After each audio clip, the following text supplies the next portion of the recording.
Welcome into the REVO Podcast. I'm Jamie. I'm so glad that you're joining us today as we go on this journey of relationships. All the way at the beginning of February, we talked about singleness, and we had Matthew and Caroline on, and they talked about what it looks like to be single, to seek Jesus, to serve the Lord, and do all of that in that context of life. And then the next week we had my beautiful bride on, and we also had John and Abby Wood, they're still nice, but they're not as beautiful. Let's be straight. Casey's number one. And we talked all about what it was like to be married without kids, and how that dichotomy is different, and how we're seeking Jesus, how we're trying to serve the Lord, and how we don't have kids, but we're still serving God, and how our identity is not wrapped up in kids, but it's wrapped up in Jesus. And then last week, you got to hear from Josh and Amy and Kristen and Jason as they talked about what it's like to be married with kids and how their relationship has changed. You got to hear how Josh and Amy have 4 kids and how they are both raging and ranging in ages. And you also got to hear from Jason and Kristen how they have 2 right at the 2-year mark. And so they've been on that journey of seeking Jesus, serving the Lord, and trying to really be together as a couple. Well, today we are talking about what it's like to be married with adult kids.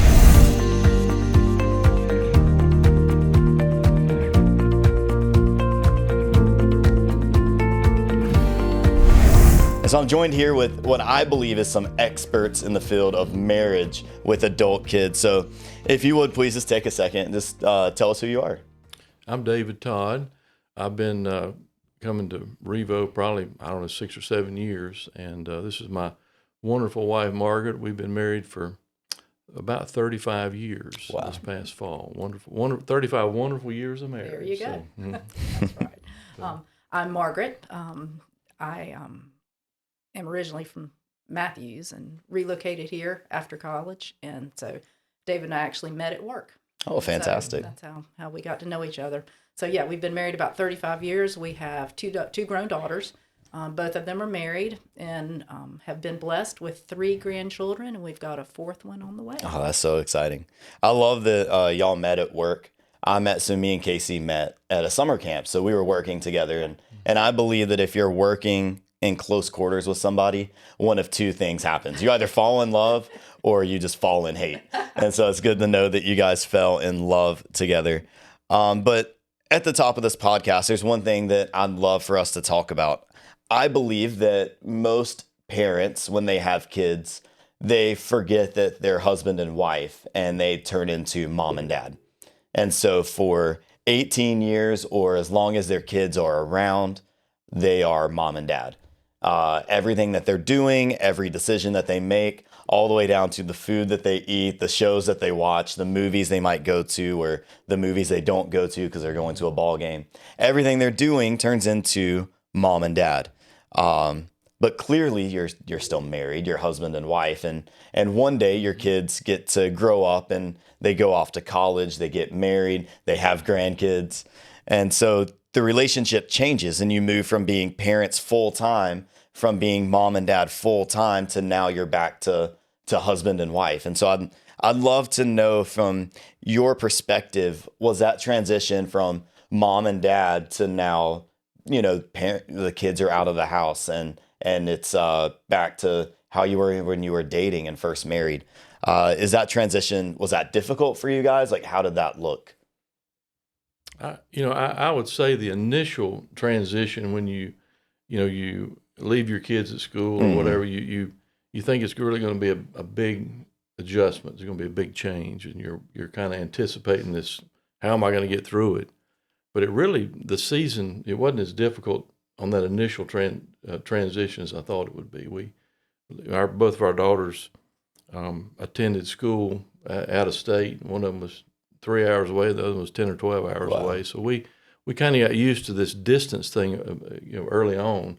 But it really was not as difficult as we thought. I think the fact that we work together, we still work together in the same firm. We kind of have there's activity all the time, and being surrounded with activity has caused us not to be focused on the transition. Yeah. It's been really good from that initial transition.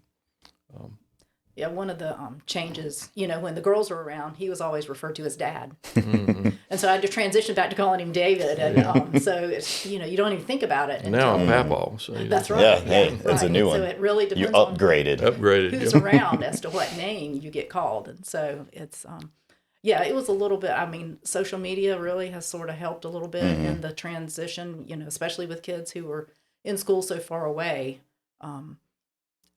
It was a little bit easier to stay in contact. Yeah, you can kind of see them more and Yeah. and interact more.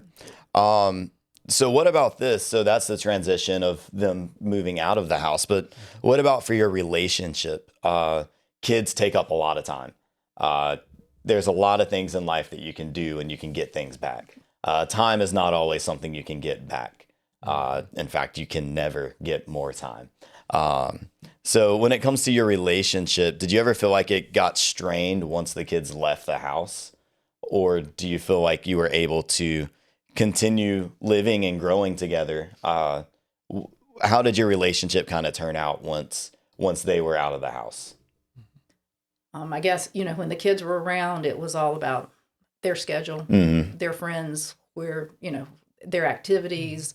And when they leave, all of a sudden that changes. And you have the opportunity to sort of figure out what you want to do. And that does take a little bit of time. We had to be intentional about, we can go do something together. And one of the negative things about sort of working together is sometimes it's hard to leave work at work. Yeah. So we had to be careful that we didn't always talk about work. And so, but we just had to really be intentional on picking things and finding things to do. And a lot of as we, family grew, we grew at church, and we were involved in, the things the kids were involved in, and so that we were kind of still involved in it, but in a different way. And so the way you serve it changes, and you try to.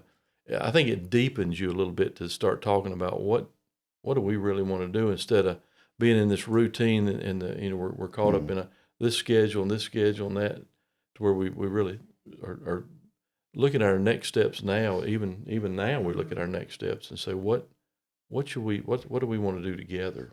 Yeah, I think that's good. Y'all talked about routine and schedule quite a bit. What's something that y'all have done now with your kids being out of the house that maybe your schedule looks different? What's some things you're putting on your schedule now to make time for each other, where before it was family time with the kids? Right.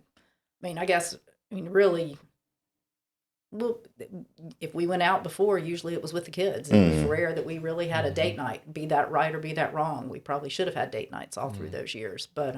But we do find whether it's going out to eat or every now and then we'll see a festival or something that we want to go to, and or maybe out of town overnight. So we did a mission trip together this past summer to Vermont. It's very cool. So that was something that we had been on mission trips before, but it was usually with youth. And so this was You went from being able to do the mission trip or you went from wrangling kids, trying to get them in the right places, to being able to say, hey, you can wrangle me. I'll do the serving. We were not in charge, which was different for sure. So Yeah, it looks like sometimes you begin to focus on doing things together. Mark and I have served in church for a long time, but we served in different places.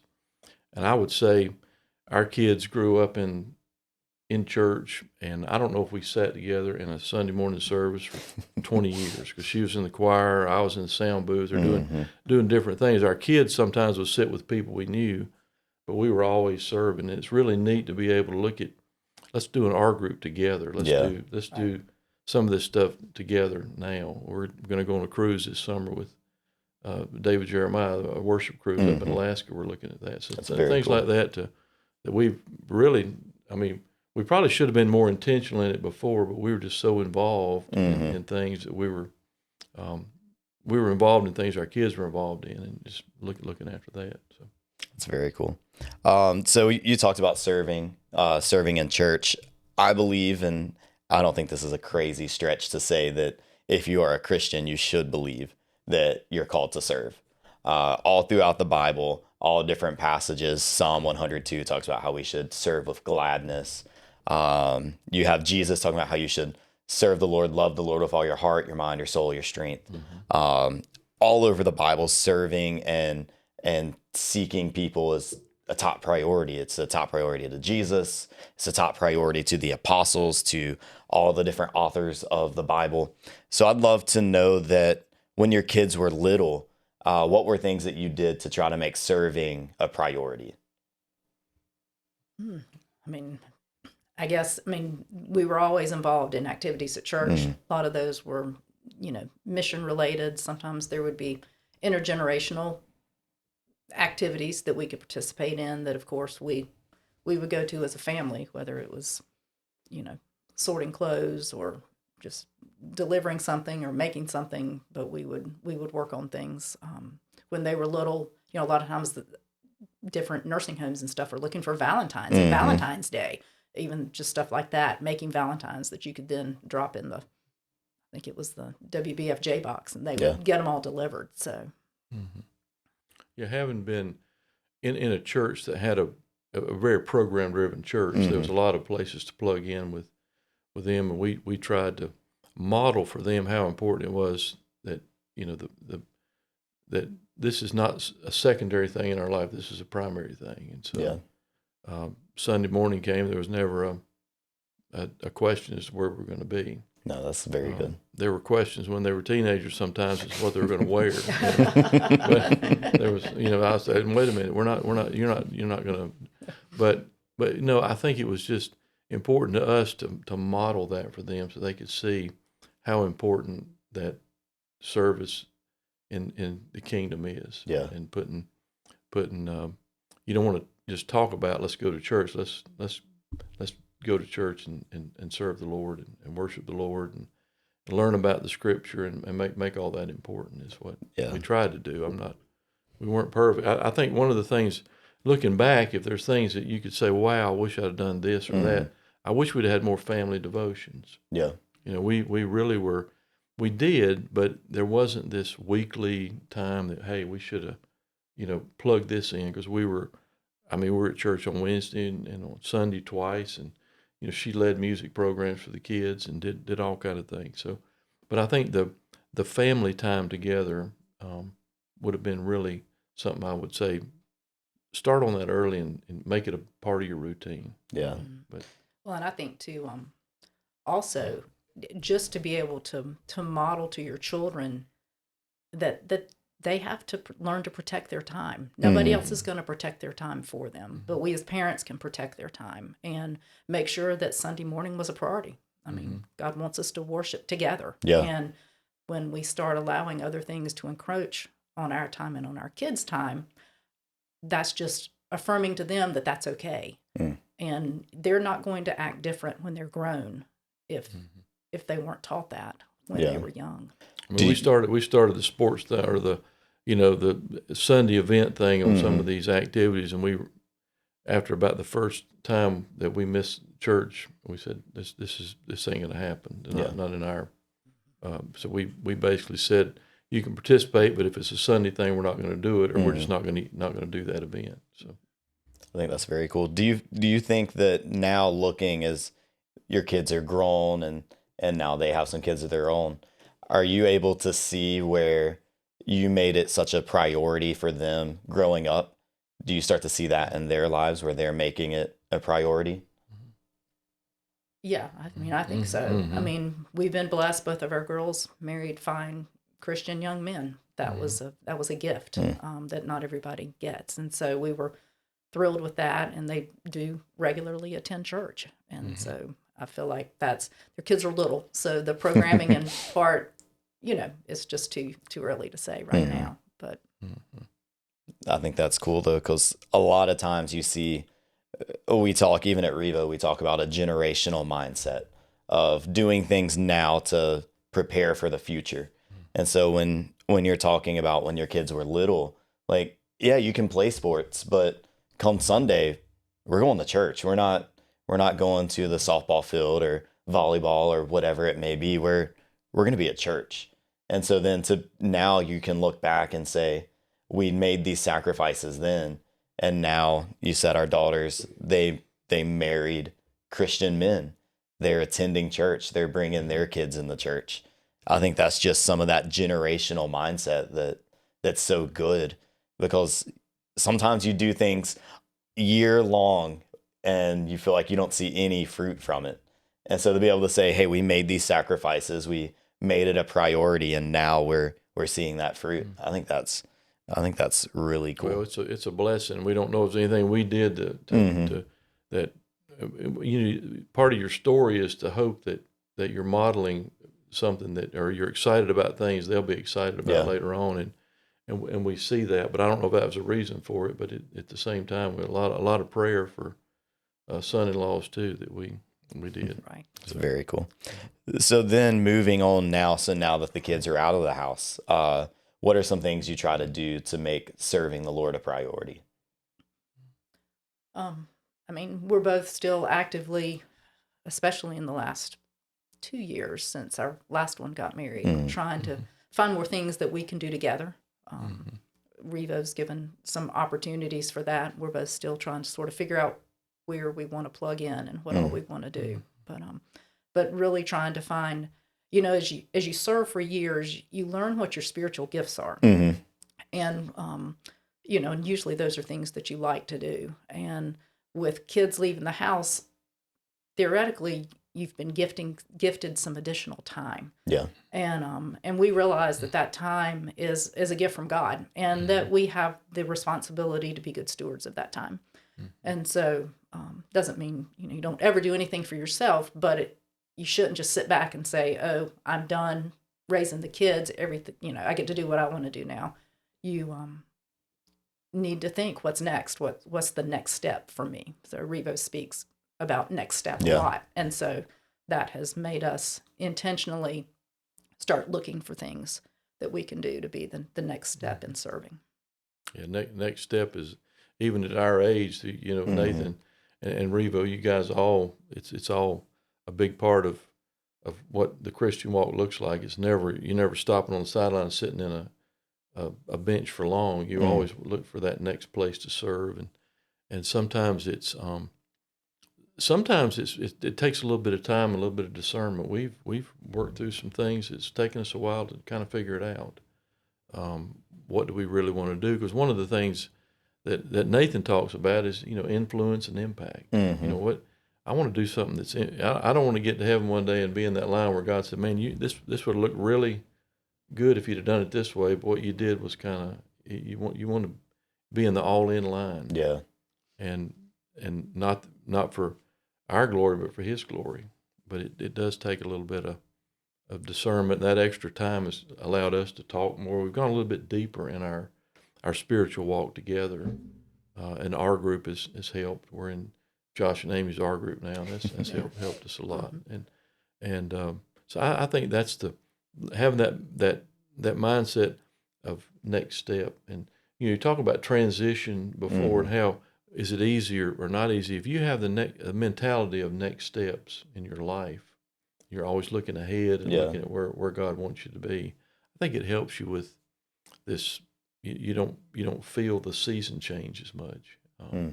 You're trying to do what the Lord wants you to do, and that's your mindset.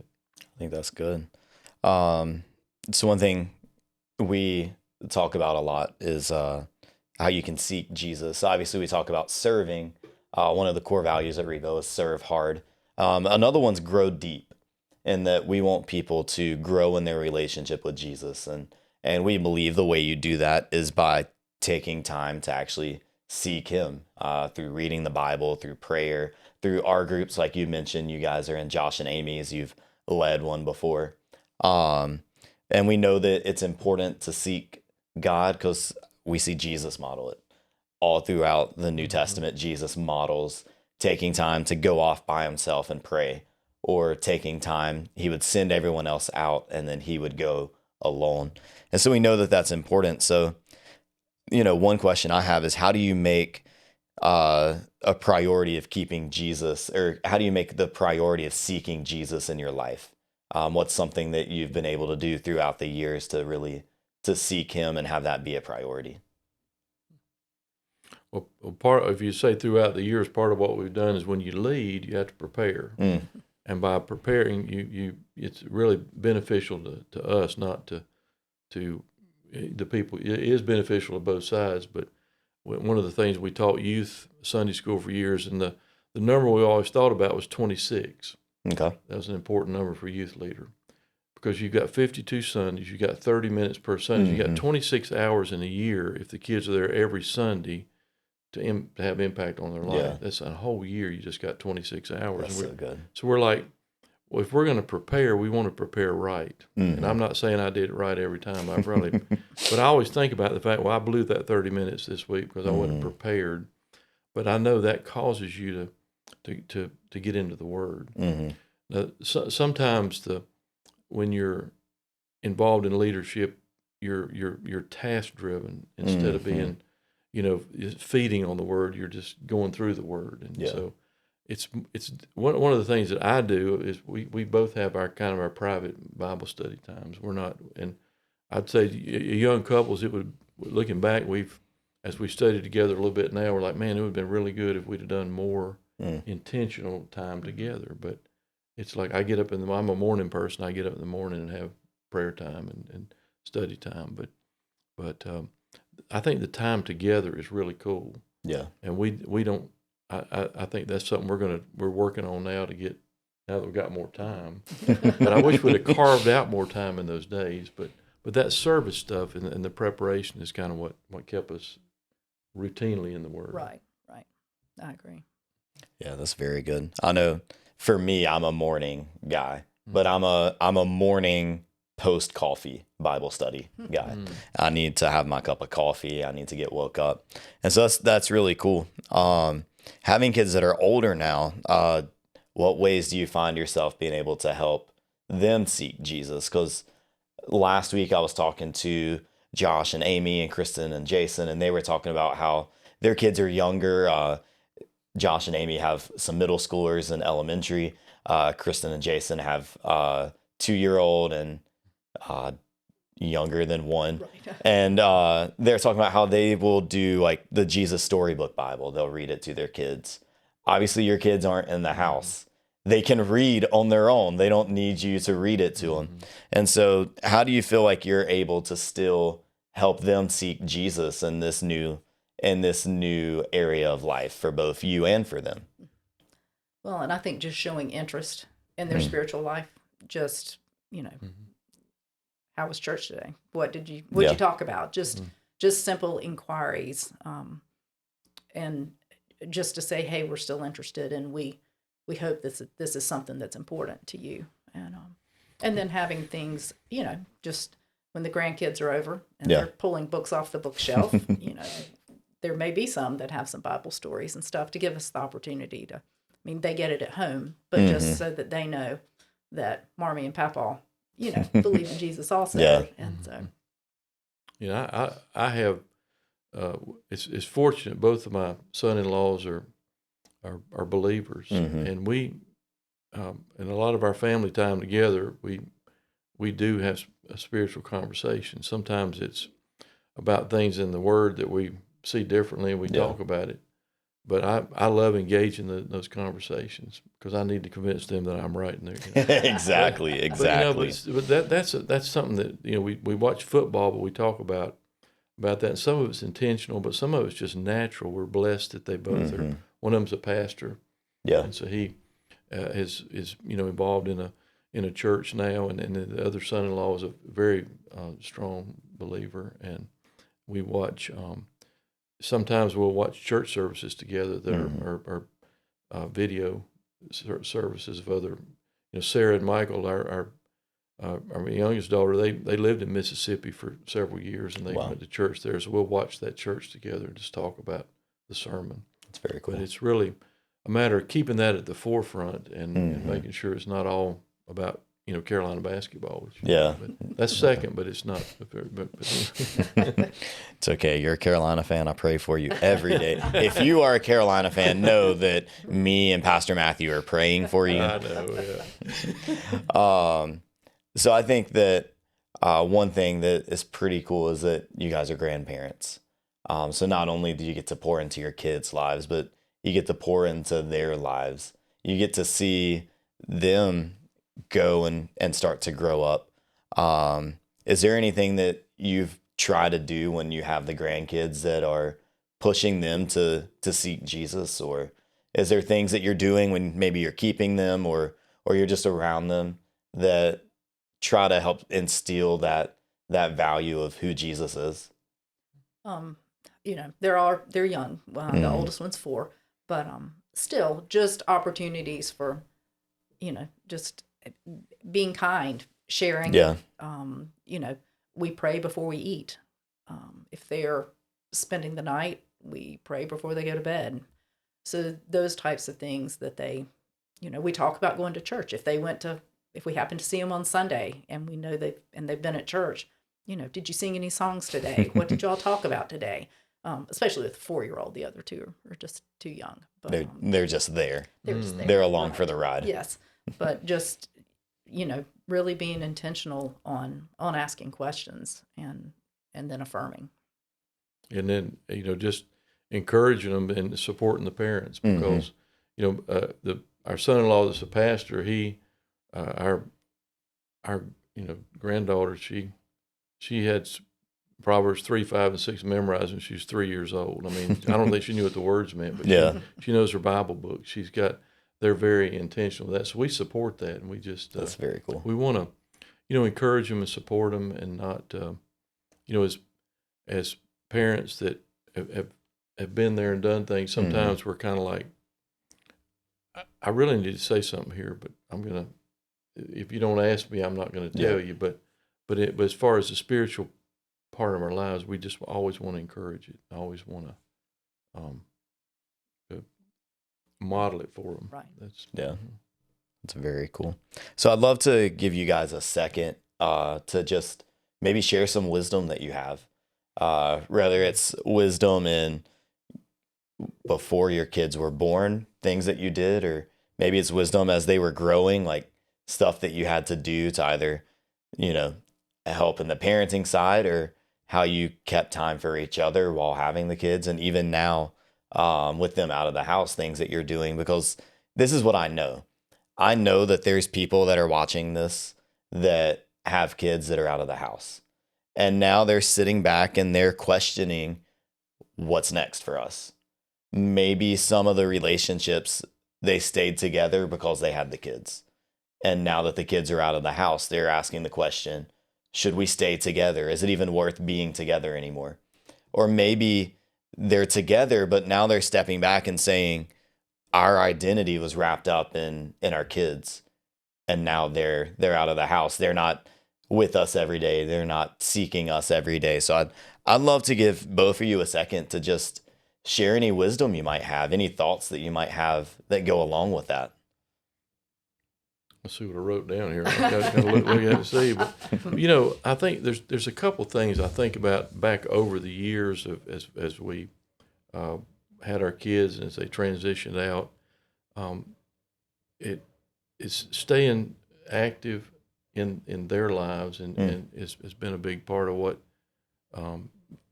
is what we've tried to do. I never want to take another moment for granted. Sometimes when you're in a routine of life, moments, the days go by so fast, and seasons. But I think intentionally looking at the moment we're in and saying, what can I do now with this moment and this time for the Lord? Yeah. Where do you want me to be, Lord? What do you want me to do? On my knees, praying. Sometimes you don't hear, but that's the focus I am. I'm in at this stage of my life, and as the kids aren't at home, we're actually blessed because one of our daughters Sarah came back from Mississippi, and they're living with us for a few months. They're looking for a house, so they came back in. We're really excited about that, which is great. Y'all don't need a house; you can just live right here. Yeah, you can just stay right here. Right here, but we realize the moments are precious. We have to keep that in the forefront. But I think back to when Sarah went to college. You remember when she went to Mississippi, but one of the first things we did when we got to Starkville was found a church. So Yeah, so it was just, I mean, that time when you're approaching that empty nester time, you sort of, that whole senior year, especially for the youngest, you're thinking you just feel a sense of loss coming. Yeah. But I think by keeping a sense of purpose and what's the next step, it helps you walk through that. Yes, it does help when your children land and they're happy and they're successful in whatever their next step is. It makes it a little easier to let go. And the fact that with the communication these days, it is a lot easier to stay in touch. But I mean, you do have to let them be. You've got to let them make some decisions. And, if you don't hear from them every day, that has to be okay. You can't make them, you want them to develop their life outside of your home. And you hope with that you've trained them and that they will seek God, and that will be an important and integral part of their life, and as they move forward. And then, as you make that transition, it really is, what's my next step? What does God have in plan for me? What do I need to be looking for? And being willing to like David and I, we intentionally said we want to do something together. We've served apart for so many years under the same roof, but just in different areas, that we wanted to be able to sit together at worship and serve and do things together, but just really being intentional about looking for stuff, because there's opportunities, all over the place. You just need to seek them. Yeah, I think that's very cool. I was saying, like with Sarah going to college, one of the things that you can tell them, you need to do this or you need to do that, but we believe that involvement in showing them and saying this is important, let's go, let us help you. As I said, find the church, and we visited churches down there with her, and then when we left, it wasn't quite as hard to pull out, but just. And the same with the grandkids. I want to show them. I want to model it for them. I don't want to just say it. And so I want them to see me serve. I want them to know that Papa goes to church and he does these things. Yeah. Not for Papa's glory, but just because it's important for them. The idea of, you're not saying, do what I say, but you're saying, do what I do. Right.